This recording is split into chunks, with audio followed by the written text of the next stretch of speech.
There's no feeling more intense than starting over. If you deleted your homework the day before it was due, as I have, or if you left your wallet at home and you have to go back after spending an hour in the commute. If you won some money at the casino and then put all your winnings on red but it came up black. If you got your best shirt dry cleaned before a wedding and then immediately dropped food on it.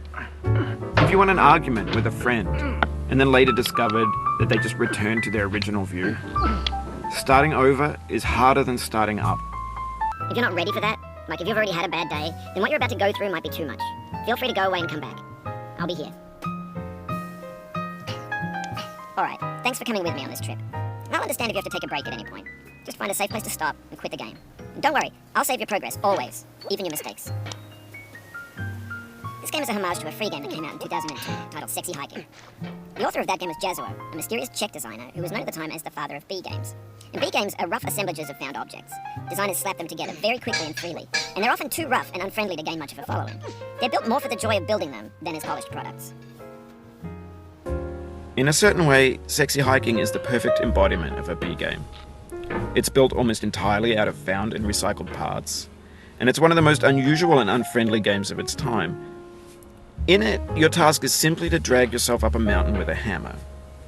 And that act of climbing, in the digital world or in real life, has certain essential properties that give the game its flavor. No amount of forward progress is guaranteed. Some cliffs are too sheer or too slippery.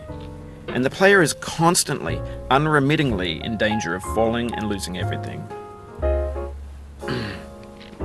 Anyway, when you start Sexy Hiking, 2,000 years later.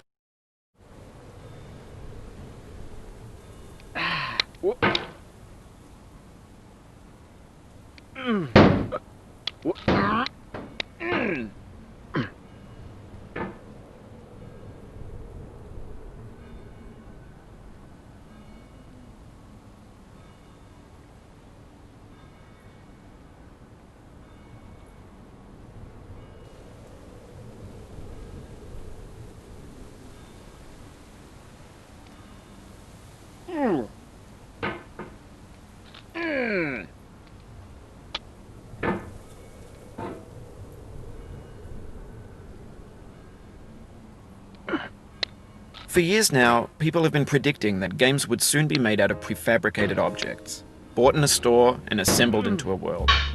And for the most part, that hasn't happened, because the objects in the stores are trash. I don't mean they look bad or that they're badly made, although a lot of them are. I mean they're trash in the way that food becomes trash as 2,000 years later.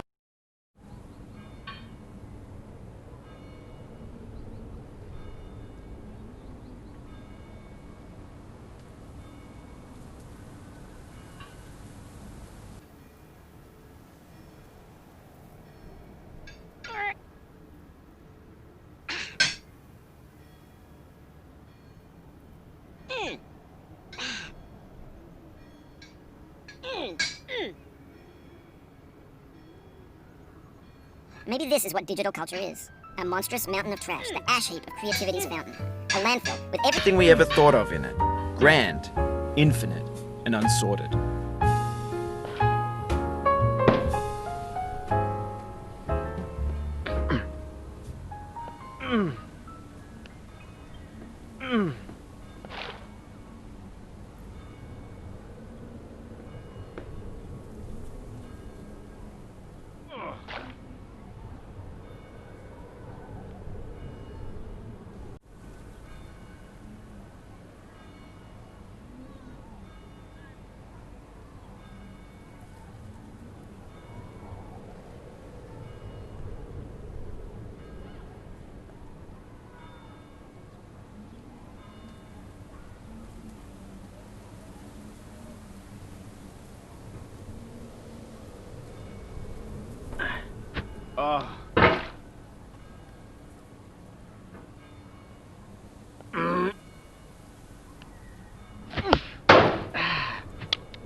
حسبنا الله ونعم الوكيل البس ونعم الوكيل.